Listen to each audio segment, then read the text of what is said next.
Good day. You are listening to the FCI London podcast featuring some of London's most influential designers. If you are new to or don't know too much about interior design, but you really feel like your house needs some help in a big or a small way, then this podcast is for you. I am your host, Liesl Brits, and today I am speaking to the renowned interior designer, Rashi Vijan.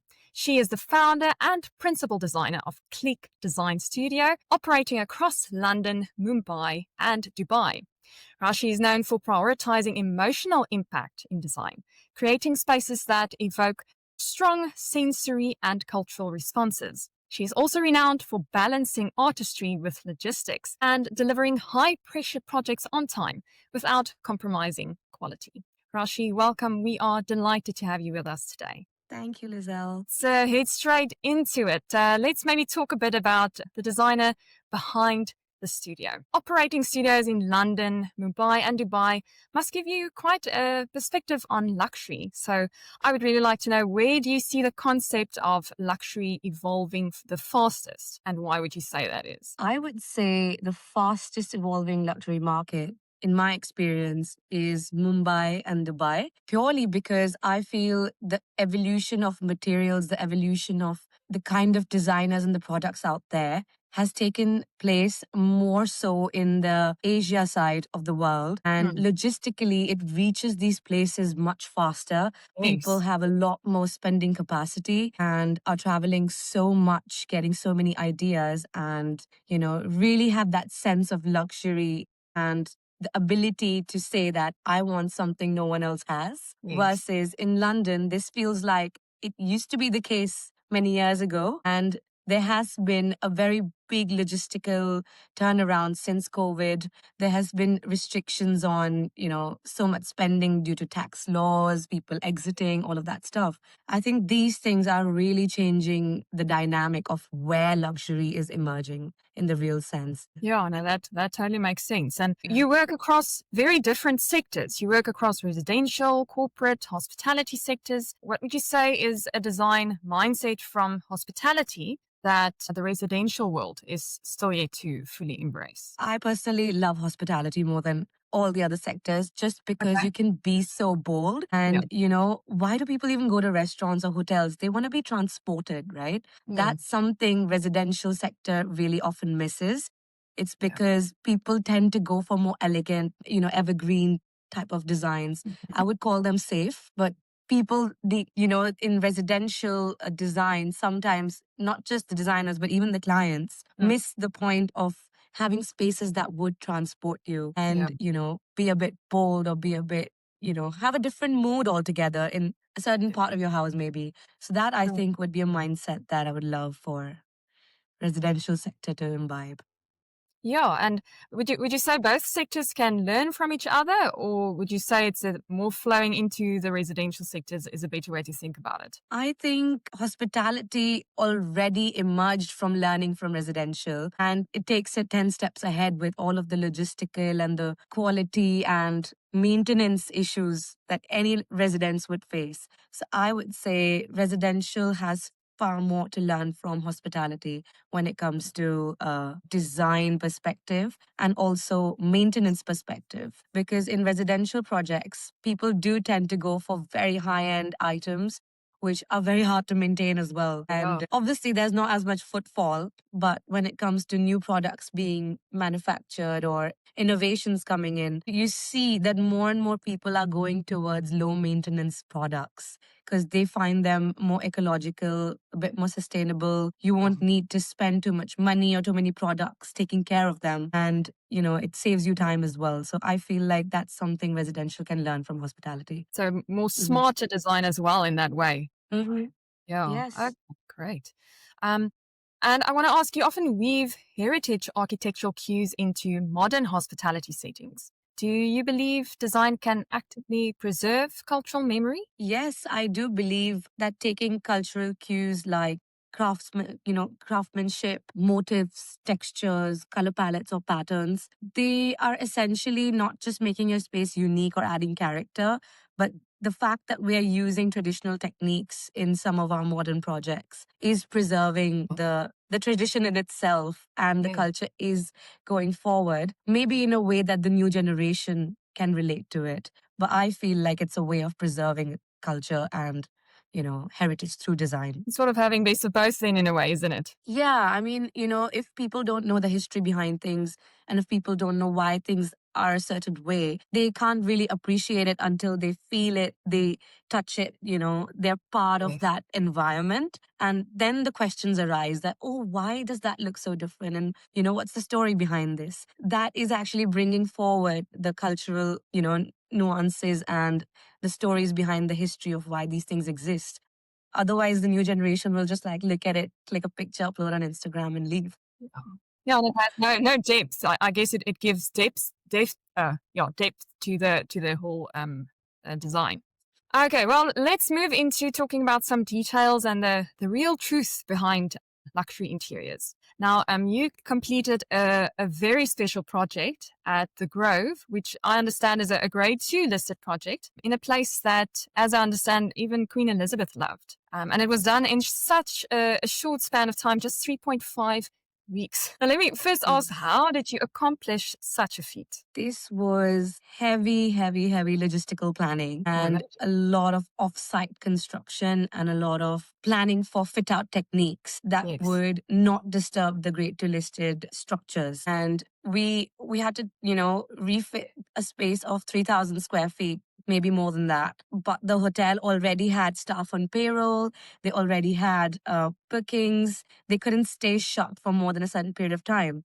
So either they gave us a challenge that you complete everything in this much time, or you do it in parts, but that means you're going to have to come in after gaps of months. And as a designer, I wanted to really make sure everything comes in tight together versus, when things come in parts, sometimes there's a mismatch. And I just wanted to avoid that at all costs. So we did like months and months of logistical planning. Every little design detail was pre-drawn, pre-ordered, pre-discussed with all the builders. They literally had to just come on site and fit everything and just make sure everything aligns. Yeah. So that's how we did it. Wow. Now I can imagine that must have taken even more planning than just a normal project, right? Oh, yes. Because in a normal project, we have the flexibility that, clients sometimes change their minds. Sometimes there's delays in logistical deliveries, stuff like that. We can move things around and do something else first. But here we had to have a larger expanded team and also deep dive into all sorts of logistical issues because most things were coming from out of the country. That's the only thing that made it possible in the budget and the timeline. Moving into a bit of a different question, maybe you source globally from Denmark, Turkey, Italy, India. Let's maybe chat about two parts of that. Is there maybe a country that you would say provides craftsmanship with reliable consistency, and maybe another one that doesn't quite fit the bill in that sense, that maybe has tested your patience in the past? Italy and India always test my patience Really? because their timelines can just vary a lot. And when it comes to, some short scale projects which have quick deadlines, especially in corporate or hospitality, these things matter. But I would say Denmark and Turkey have always been great with the quality timeline and also, the ease of logistics, not just coming to London just because it's close by, but even to Dubai or Mumbai. It's quick, it's easy. And I feel like there is some sort of flexibility in their markets, which allows them to also send people to do fit outs for you because they care about the overall quality and it should be fitted right and by their team. So I really appreciate that. And whenever we can use them and the budget allows for it, we do use these suppliers more. The fact that they're reliable actually, and you choose the suppliers, or does the client sometimes tell you, listen, I want the supply from this place? The clients leave it to us to choose the suppliers. We give them lots of options and a lot of price points to compare. And then they go ahead and choose because there's just so many in the market. What happens is sometimes, for example, a client in Dubai would just go to the showrooms available to them, or a client in London would just, go online and say like, what can I get in like the next 10 days? And that's it really restricts them, but they also know that the designs we're providing are much more bespoke and they don't exist in any of these websites. So when Okay. we offer them all of these global suppliers that can meet the budget and the design and be bespoke, they Yeah. just tell us, you handle it. Actually, what you want to do, right? You want more freedom from your side to also give them the best that you can give them. Exactly. And why wouldn't anyone go for this, right? If you're getting a Mm. bespoke item for the same price as you would get something ready made, which probably 15 other people have, they would obviously go for the bespoke item. Yeah. Yeah. So just trusting your expertise is actually the better way to go in that sense, of course. Yeah. Well, let me ask about this. Well, your high net worth clients often say they want ethical design, but they really want the inconvenience that can come with it. Have you maybe noticed a gap there between the values that they express that they want to follow and actually that happening in the real world and the choices that they make in the real world? Yes. So in the design briefs, in the initial stages, these things always come up that there are certain values and certain ethical or sustainable elements that they would like to incorporate in the project. And up until the point where we're placing orders, we stand quite strong with it. And then when it comes down to actual, restrictions with certain kind of labor restrictions or material restrictions when it comes to export and import, certain things are sometimes not allowed, certain things people don't have expertise to fit. Wow. And because of that, a lot of changes get made. And this generally tends to happen in like residential and hospitality sector. But in Yeah. corporate sector, things are a little more straightforward. And I think, things are more mass ordered versus one-off items. So people are able to achieve our requirements in the ethical requirements in corporate projects a bit more. I Yeah. think that's That been that the could, reality. yeah. Yeah. So that's actually how it plays out in the real world. Yeah. But we do try and stick to it as much as possible. But Hmm. when the project progresses, the clients tend to obviously realize that some things are just, out of their hands and some Yeah. things are not making sense when it comes to like spending all of that extra money or, waiting a few more months for it to arrive. It's just not making Yeah. sense. So people quickly just be like, give us an alternative and we'll go for that. Yeah, and I'm sure you have the expertise to tell them you still have something to give that is still sticking with the original design plan that you had in mind. So Yeah. sticking with something different might not be the biggest problem if it helps with another problem. I always give my clients plan A and plan B together, but I always tell them we're going to stick to plan A no matter what. And then when such situations arrive, they already know what to expect from plan B. So No, it's not something that, oh, we need to get back to the drawing board and replan everything. oh, that We makes sense. think of these things from Yeah, before. from the start. Yeah, so it's not a Mm. surprise to your clients. Yeah. Yes. Wow, that's an awesome way to approach it. And let me ask, in terms of talking about the clients and their expectations, do you think they are a bit more simple and safe in just London's general upmarket? Or would you say there's a bit of a mismatch between what you can provide in terms of bold design and what they sometimes are afraid to approach? Yeah. I mean, I don't know if I'm saying it as a general sense, but in my experience, London has always been a buyer's market rather than in Asia, like Dubai or Mumbai. It's a bespoke market. Every little thing from, your bedside tables to like, artwork on the wall, everything gets made on site. And that's Wow. why they're able to have that level of luxury and that level of bespoke design Yeah. and uniqueness Yeah. versus in London people I believe think that bespoke design is a lot more expensive and kind of Yeah. shy away from it, which is what makes everything looking a bit similar. All the new apartments coming up, new houses coming up, you can see from the streets, into their windows, they have almost the same chandeliers, they have that same monochromatic paintings on Yeah. the walls, like, Oh, I think it's because people believe that it'll be more expensive if they go out and get it made. But yeah. what they don't understand is it will be more expensive if you get it made yourself. But if you go with a designer who has global suppliers, they can get Yeah. anything made in your budget, which is something London has yet to learn in a broader sense. I feel in hospitality, people already know this, but in Mm. residential, it's only a very small niche of clients who understand that we can get things made from outside and Yeah. we're okay. But most people just feel like I would rather just go and buy it from that shop. Yes. Wow, that is so interesting. So I hope our Mm. listeners are like really opening up their ears to hear because that's a Yeah. really good that your designer can actually get some better materials for you and it's not necessarily outside of your budget. That's great. Yeah. Well, let's maybe move into a bit of a fun element to design. Of course, there's a fun element as well. So let's Yes. chat a bit about that. Can I ask you what is one luxury material that looks expensive on Instagram, but it would leave you disappointed in a real world project? In half the things I've seen on the market, it's always the metals. When Okay. they are, PVD coated and, that you get the finish of the bronze versus the dull aged bronze and the shiny golds and the silvers, whatever you see on Instagram, it never arrives like that.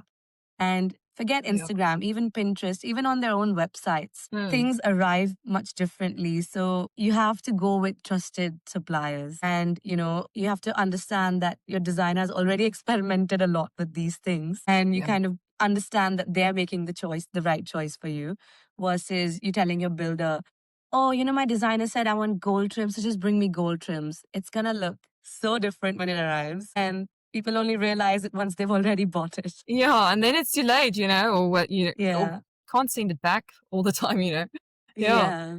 Okay. And maybe just another fun question. What would you say if interior design had an Olympics? Which event do you think would you win? Which event would I win? So like let me Uh, give you example like speed sourcing, maybe mood board sprinting or negotiating with contractors. I would say negotiating with contractors Really? Why because would you do that? I always tell my clients one thing, like I will find the best quality item for the cheapest price for Lovely. you, no matter where in the world I have to go and bring it from. Like I will travel everywhere and I will go to every contractor and I'll go to every vendor, but you will get the best price from me. And that's why I keep getting projects from Wow. word of mouth because people actually see it come to life in their Yeah. budget and it looks 10 times better than someone else who's just gone off and bought something off the Of course. rack. Yeah. You know, Yeah. I feel like that has created my niche in the market, the bespoke elements that I provide in my projects for the right price and contractor negotiations and everything. Yeah. That Because I'm totally really makes hands on with this stuff. well, that's a good thing, always going the extra mile. I'm sure that pays off. Yeah, yeah, it has over the years. Awesome, man. Just another fun question. If your clients could hear your inner monologue when you're on site, what is one line that you think they would hear most often? Oh my God. I think the one line is I'd rather do it this way because it fits the vibe. And Yeah. I keep saying that, like, let's do it this way because it fits the vibe. Let's do it that way because it fits the vibe. Anything else, like, maybe great, but it doesn't fit the vibe. Yeah. All about the vibe. Yeah. Because Awesome. you have to, like, feel a certain way when you're in this space. It can't just, like, keep looking good. You'll get bored of good looking things, but That's you true. won't get bored of, like, feeling good. Yeah. Because ultimately it's about how the space feels, not just how it looks. Exactly. And if maybe talk about a trend. If you could erase one overused interior trend from the last decade, what would it be? I think I would love to erase the trend that's trying very hard for a long time, but it's just not getting there is Yeah. glossy, bright colored furniture pieces. Okay. A lot of like very high end designers tend to go into that just, to remove a collection that showcases primary colors and glossy finishes. And it Yeah. never takes off. But it's been happening for a while now. And I hope it Just tones down a fades. bit. Yeah, because you're saying it's just not working. Yeah, because it's very specific to certain kind of spaces that it would look good in, Yeah. versus it being something that you can stick in anywhere. Yeah. No, that totally makes sense.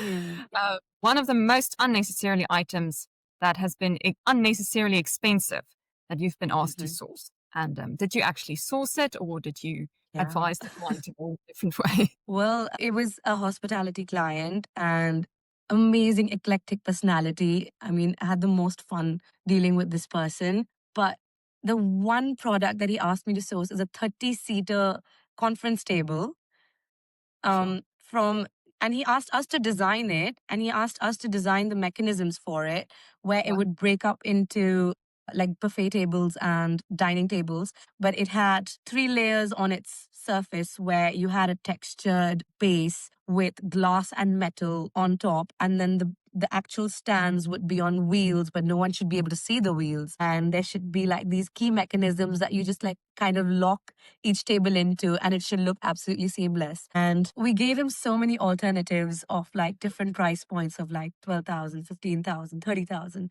but he liked the one that was for 60,000 pounds, one table. Wow. Okay. And Yep. That's he quite a lot of money. actually was adamant that, you know what, you guys designed it and I like it. So let's just go with it. And we were like, but is it worth it? Do you know what I Yeah. mean? It's in a hotel. And he's like, look, my hotel looks like the Rolls Royce showroom. There has to be a Rolls Royce standing in here. And I was like, The that table makes was the sense. Rolls Royce. Yeah. So I'm not going to go for like a BMW standing in a Rolls Royce showroom. So If yes, we that's did my source it for him. So it was a very interesting process for one table.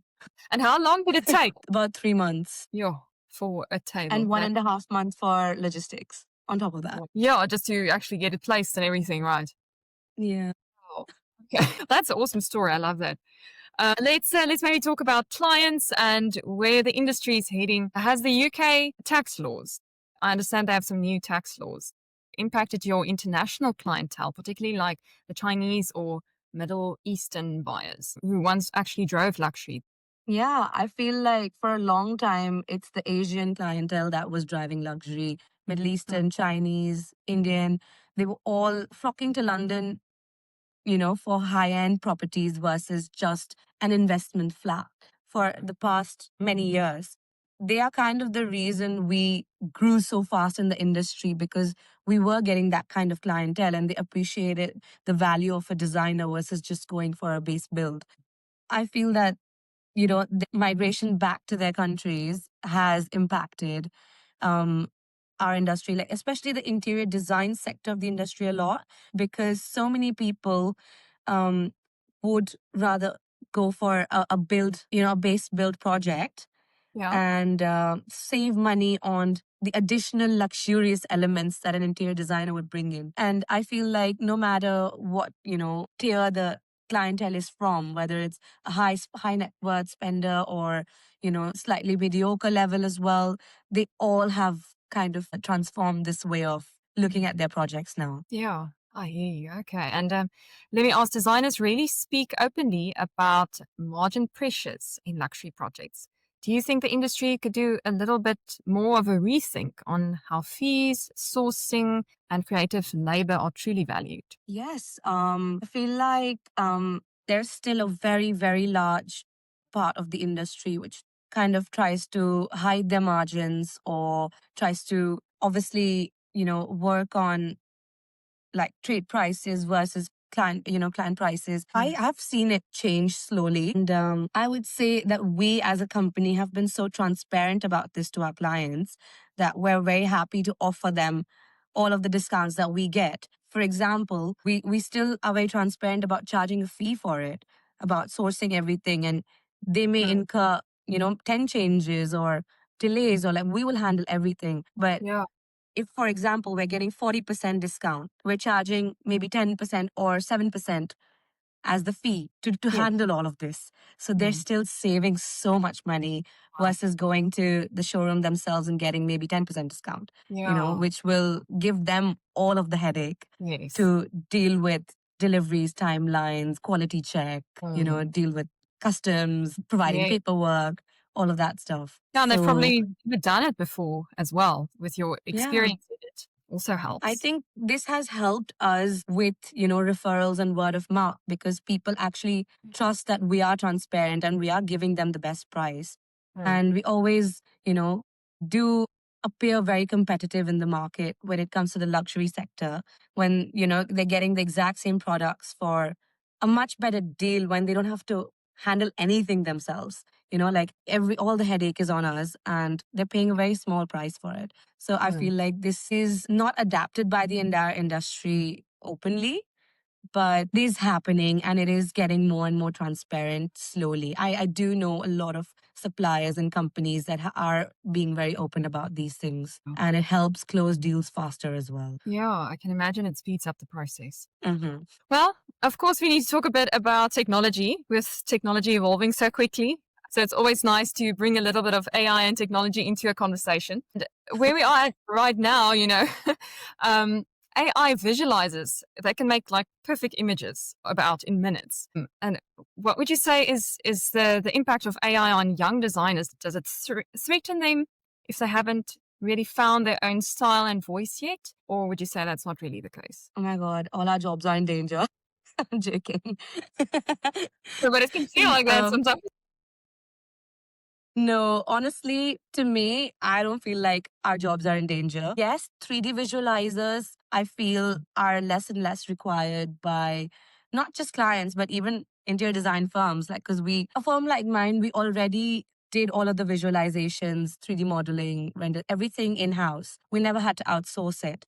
But now we're adapting AI and it's speeding up our process. But what we notice is we still go back to the actual manual model and do it ourselves anyway, because you need to be so adept with the AI prompts and be so exact and specific that if you don't know what you're asking for, you're just going to get random images thrown at you. And if you're a kind of, junior designer who just needs some ideas, this is great.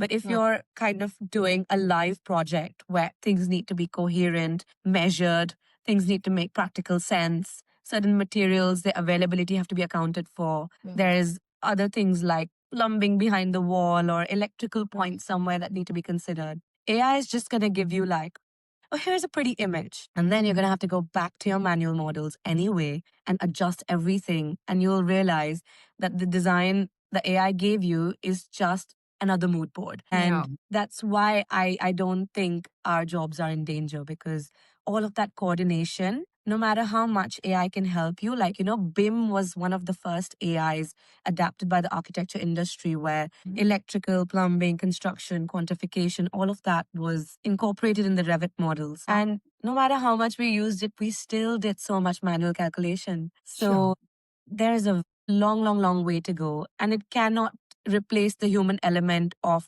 dealing with multiple stakeholders and clients and vendors and, contractors on site. That cannot be done by AI.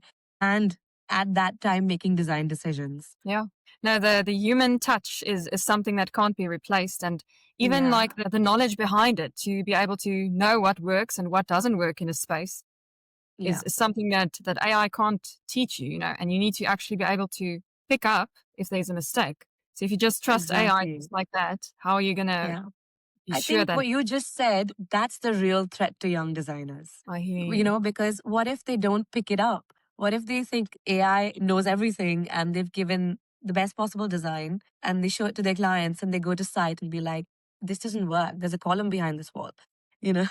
Things like that. I feel like universities are being a bit balanced about it these days. But when I was in university many years ago, we were completely forbidden from using technology to make our drawings. We had to make our first year drawings by hand. From scratch. Because we had to, from scratch, because we had to understand when we're measuring things, when we're drawing things, what are the considerations we're making? And if there's changes, what gets affected? What are we erasing? What are we remaking? If you give it to AI, you will never understand what considerations it takes. And I feel like that was a very difficult but important thing in our first year as like young students who've just entered, this kind of a course in architecture. So I feel like this is still very relevant and important. And AI can just give them ideas, but it can't do their work for them. Yeah.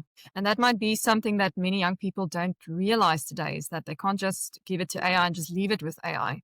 Yeah. Even just like writing an email that people use these days. Oh my God. I get like WhatsApp replies from ChatGPT. Really? It's so funny. Frustrating. I don't know what to say. I just look at it and they forget to remove the colon marks as well. That you must say this. They literally copy paste and just send it. No, that's It's so so bad. funny. Well, as you said, we have a long way to go. Yeah. Okay, well, technically we spoke about my next question that just talks about how it does make project management smoother, but still, it can strip away the magic and the craft and even the human touch that luxury design depends on. Yeah, for sure. And the decision making. I And think that's a that's a big, very important thing. In yeah, construction, on site decision making is crucial because anything can happen. And sometimes, you strip out a structure and you find something that was there from before, but you didn't know about it. yeah, And you need to make decisions on the spot. Otherwise, you mess up the entire timeline. yeah. And AI is not going to do that for you. Yeah. Yeah, no, that totally makes sense. Yeah. Well, just a few closing questions. We realize that you've earned a reputation for delivering high impact design, but with short timelines. In terms of just personal cost, is there maybe a personal cost at operating at that level constantly? Big one. I actually never gave importance to the personal cost in my early years of the career. I would say for the first 10 years, Yeah. I didn't care about how my health or, my just like basic, a balanced lifestyle was getting impacted because I was so driven and I was so, hands on with everything that I wanted everything to be perfect. I wanted to be involved in all stages. Even though I was delegating work, I was constantly supervising, sleeping at 4 a.m., having like sleepless nights, weekends, just because I just wouldn't stand for a delayed project. Mm, Timelines meant everything to me. And if I've committed a deadline and I've committed a budget to someone, I had to meet it by hook or by crook. Once, obviously, like I grew older, I actually faced a health issue. It was a tumor that wow. erupted in my body out of nowhere and it forced me to slow down.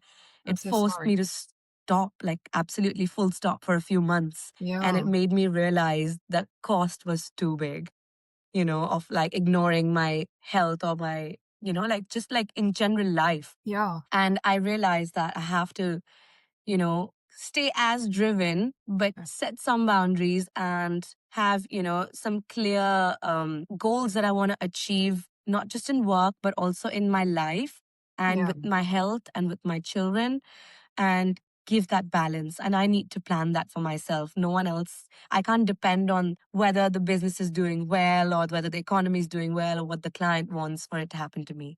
So I It's a feel very like I personal. have learned that. Yeah. Yeah. Wow. That is a really important lesson to learn that, as you Yeah. said, sometimes learn only later in life. And you get carried away, right? I was doing very well. I was Mhm. getting so much work. People were appreciating, my expertise and involving me in more and, more and more and bigger and better projects. Yeah. So for me, it was like, this works. Why should I stop? Right? Yes. Until life made me stop and made me think like, you can't keep going like this forever. I think Yeah. this is something young designers these days, I would say Gen Z, Mm. already understands from what it looks like, which is great for them. With work-life balance, in a sense, you would say. Yes.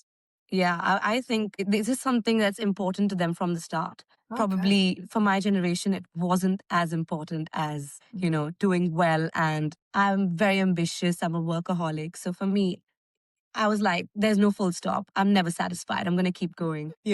I think Gen Z is different though. Well, it seems like we can learn from them as well, Yeah, which is for which is sure. sure we can learn from young people as well. Yeah, Sometimes my older young generation. employees show me that they want balance. And I realize that, yes, you know what? I'm not going to pressurize you. You need Mm. balance. I need balance too. As long as the work gets done, we're all okay. Yeah. Okay. Oh, well, interesting thing to learn, definitely. Yeah. Let me maybe ask you a question in terms of, is there something that keeps you up at night or maybe something that gives you hope about the future of luxury interiors in the UK? Well, right now, it's keeping me up at night. Just the fact that so many high net worth in the high net worth individuals are exiting, and those were a big chunk of my projects. And Yes. we're kind of going backwards a little in a good way, at least in my company, where we started off dealing with a lot of developers, a lot of show flats, show homes, doing a lot of work with estate agents. And Mm. those kind of projects were not ultra luxury, but they were a lot. Yeah. In terms of volume. I think that is a great balance in today's time because the markets are crashing in the real estate sector. House prices are dropping. People are not, people are a bit scared to invest. And also affordability is low. Yeah. So the ball is in the estate agents and the developers' court. You Mm. know, they're taking this opportunity to really build something that will improve the future of the industry. And I believe that that is the step towards a hopeful, better luxury interior industry. So sort of a breakdown and build from the bottom again and make it better than it was. I think Do you so. I understand? think that's what UK is trying to do. And you definitely must, I would say, go with the flow and Yeah. not resist the changes in the industry. And I'm a big believer in that. So wherever the industry takes me, I will give my expertise in that sector. And that's how I moved from residential to hospitality to then corporate. Like Mm. it took me there because Yeah. that was the need of the moment and the demand was there. So now I'm catering to another demand. And Yeah. I don't think there is hope to be lost, but it definitely does keep us up at night. Yeah. No, that totally makes Yeah. sense. I would say it's a very good skill to have, to be able to be adjustable and to be able to even see what is going on in the market and to be able to Yeah. adjust to that and move your skills in that direction. Yeah. Giving away my trade secrets right now. Yeah. Okay, last question, and then I'm going to let you go. When you Okay. reflect on your legacy, what is it, the thing that you would like to be most remembered for in the design world? I would say kind of pushing the envelope a bit for all my projects. Yeah. I believe I've made my clients realize that they don't have to play it safe all the time. And I believe a lot of designers do that for their clients, Mm. but I also try and break the boundaries of international exports and imports and all of the things designers don't like to deal with customs, logistics or dealing with contractors. The designers generally have a very specific role, and then Mm. every other stakeholder is doing their bit. But in Yeah. my company, our philosophy is you have to know it all so that you Mm. can do one thing perfectly, because if Yeah. you don't know how you're going to be affected by other stakeholders, you're probably just going to live in your own little bubble and design a certain way. Yeah, definitely. So yeah, I think for me, it's about like pushing the boundaries a lot with my clients and Yeah. opening up their eyes to like the outside world and what they can actually get Yeah, and how their dreams can be realized. definitely. Which is actually a very nice philosophy in life, not just in how you design your home or your space. Yeah, for To not sure. have to play it safe all the time. Yeah, for sure. Rashi, it was so very nice to talk to you. Thank you so much for your time. I learned a lot, and I'm sure our listeners will really enjoy this podcast and all the uh, juicy things that you've shared with us. We really learned. So thank you for your time, and I wish you all the best for your future endeavors. And I just know it's gonna just keep going well for your business and for your personal life as well. Thank you so much, Lizelle. It was great talking to you. Thank you so much. Okay, bye bye. Bye.